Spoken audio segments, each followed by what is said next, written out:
I'm here to talk again about Abselum, the new game from Guard Crush, one of the teams responsible for Streets of Rage 4, one of my favorite games ever. I have like 800 hours in that game, it's crazy.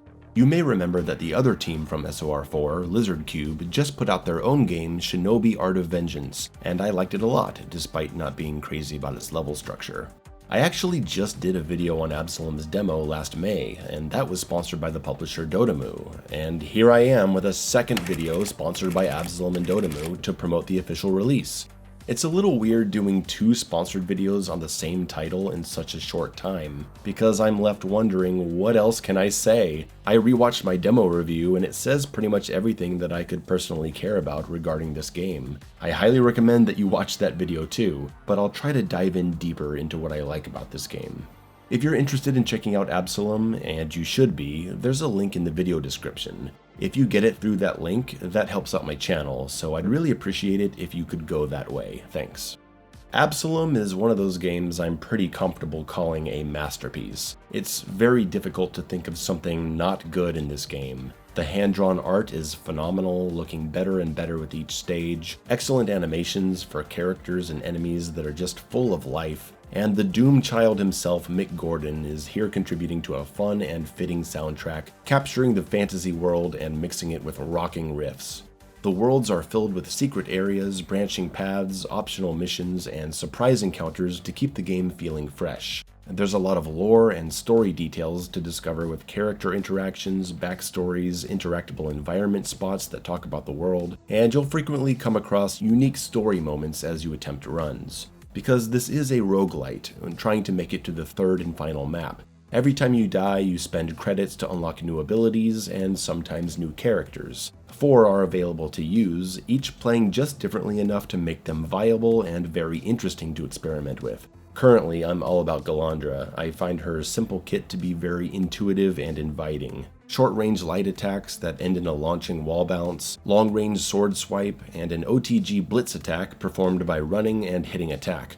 Both her blitz attack and her sword can launch enemies off the ground, so I found her juggle potential to feel very natural. As you're playing, you're building up radiance, essentially points that contribute to your global level. Each death or victory dumps out radiance and raises your level to unlock more purchasable upgrades, giving you stones to buy what you want. And the way you can affect radiance is the first thing that's great about the gameplay of Abselum. First, there's a randomized 20% radiance bonus applied to different magic attacks every time you play, which is a nice incentive to experiment with something you're not using much. Second, and far more important, is the combo counter. The more damage you do, the more intense your score multiplier grows. If you can hold on to it for a long time, you'll get more radiance at the end. If you get hit or just let it expire, the point gain stops there. It's different from Streets of Rage 4, where if you got hit, you lost all the points from the multiplier. There was a lot more risk to trying to build a big combo because of it. I love that system, but the change to Abselum works to the game's benefit, because the action can be a lot more chaotic and it's harder to avoid damage because of the lack of a universal iframe special attack. Damage avoidance is much trickier this time around, with well-timed deflects, last-second vertical dodges, iframe grab animations, and some of the magic attacks with limited iframes. You can also time a heavy attack to clash with an enemy's attack, putting them into a heavy stun state.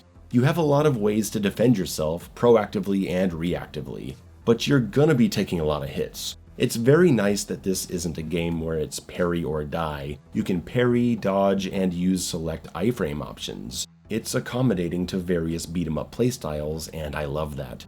My go-to defense is using grab iframes, but over time I got a lot more used to using deflect as I got more familiar with certain enemy behaviors, but what I prefer to do is vertical dash, and then dash back for a punch during their recovery frames for the counter hit.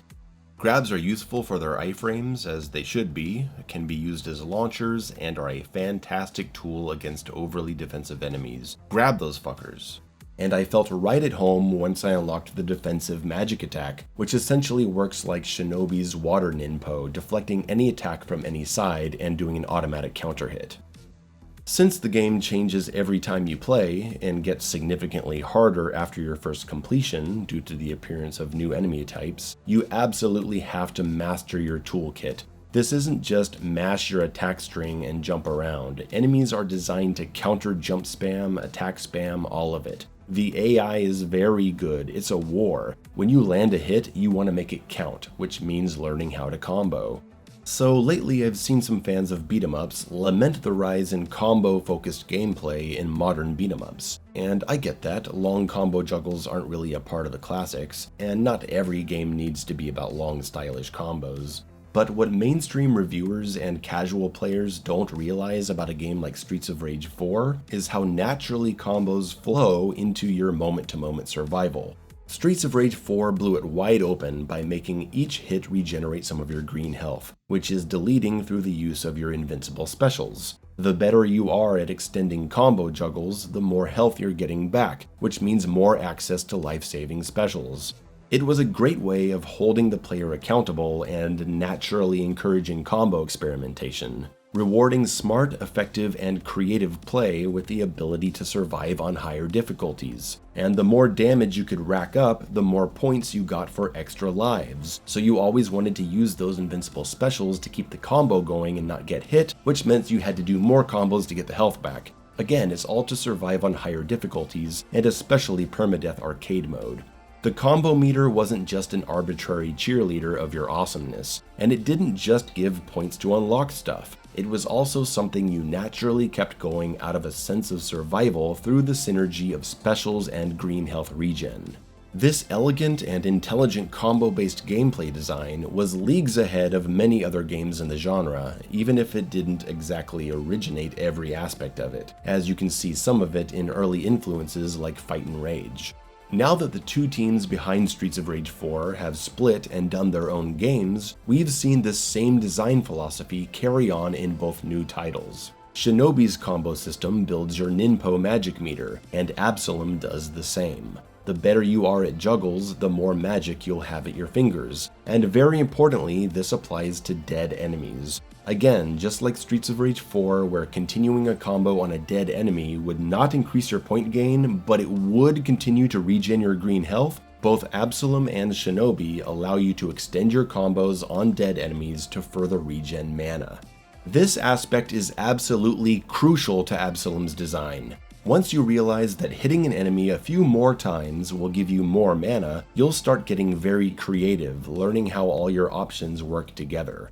Understanding how far enemies will bounce off walls and with what timing, to catch them with a dash the other way or a jump attack or whatever. If you're good enough, you can carry a single enemy across the screen multiple times, regenning 2 or 3 full bars of mana, and goddamn, it's so fun to pull off.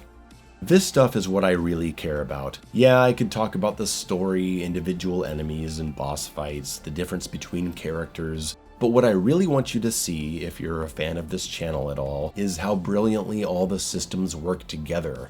Learning to regen mana through extended juggles makes you so much better at the game, because obviously this applies to simply taking down big enemies. Launching and maintaining damage makes quick work of boss phases. But you can't just kill them in a single combo because of the overpressure mechanic. After an enemy receives too much damage, they fly back and enter an invulnerable state for a few seconds. You can extend the amount of time before overpressure by finding certain upgrades, but really the way you work around overpressure is to vary your attacks. They incentivize creativity by rewarding attack variety with a longer damage window before overpressure. Launching string, air juggle, OTG, magic, heavy attack, dash punch, attack string. Keep mixing it up and you'll get more damage in, but it requires you to really learn how it all fits together so you don't drop him. It's fucking brilliant! That being said, I do however wish it were a more straightforward arcade-style campaign. I think it is a masterfully crafted roguelite, but that's also a genre I'm not always the biggest fan of. I like Hades, I love Deadlink, but I definitely prefer a dedicated campaign experience. But Abselum as a roguelite is just phenomenal. I don't know how they could have done it better. While I do think Abselum is great with a nearly perfect combat system, can we stop with headlines like this? Finally a beat 'em up with depth? This is absurd. Many beat 'em ups have depth going back decades. Final Fight has depth. Unless you're clearing it with 1/4 by mashing buttons, there is depth to be found. It's not just about new complex mechanics or upgrades, it's about how it all works together and how you think under pressure. Final Vendetta, released 5 years ago, has great depth, and Streets of Rage 4 from this same studio has so much depth. I did a whole 40-minute guide on how to play it. Yes, Abselum has a deep combat system that works with a well-crafted roguelite system, but suggesting it's a rare standout in a genre of shallowness is wrong, and it's likely to put off some genre enthusiasts that the game needs to be championing it. You don't attract beat-em-up fans by insulting their games. I honestly don't have a lot more to say outside of some small observations and some criticisms/ideas I hope the developers are open to listening to. I think they should bring back the point bonus for picking up food when you're at full health. That was a nice feeling in Streets of Rage 4, maintaining max health and getting points for food pickups. Now there's just no reason to pick it up, and if you're exploring and you find food, it can feel like you're wasting your time. I think the console button option should also appear in the controls page. I think a lot of people will completely miss this feature if they're not actively looking for it, since it's hidden in the display menu, which many casual players won't even look at. I don't know how I feel about the presence of hyper armor enemies. I don't recall them being in the demo, and now that they're in the full game, yeah, you can grab some of them, but others you can't, and I personally find them an interruption to the flow. Though I may just need some more time to think about how I'm going to deal with them. I worry they might show up even more as you do repeat runs, and it already feels like there's too many. It's pretty annoying that the store welcome prompt blocks the items. You gotta walk away and reapproach. Please fix this. And I don't really know what to say about this last part, as it is a big spoiler. If you want to play Abselum, turn off the video now, because this next part is about something that happens after you complete the first run. Okay, spoilers. After your first run, it's revealed that the Sun King is not actually the final boss. It's Abselum, now that Abselum is awake. The game gets much harder in your ascent to beat him, and I finally made it to him, and he killed me immediately before I could even move. The run was over, the game didn't say what I did wrong, and I was back at the beginning. Now, guys, I love this game. I meant it when I said it was a masterpiece, but this sucked all the fun out of my experience. I worked so hard it took me like hours to finally get to him, just to be insta-killed at the end with no idea why. And it makes me not want to play the game anymore, because what if it just happens again? Did I miss some important dialogue somewhere? I don't know, there's so much of it. But until I know what happened, I'm not gonna play anymore. I don't know what can be done to prevent other players from having this experience. It's just my feedback, take it for what it's worth. I'll play some co-op with friends till I get some kind of answer, but I think it's unfortunate that the game does this to you.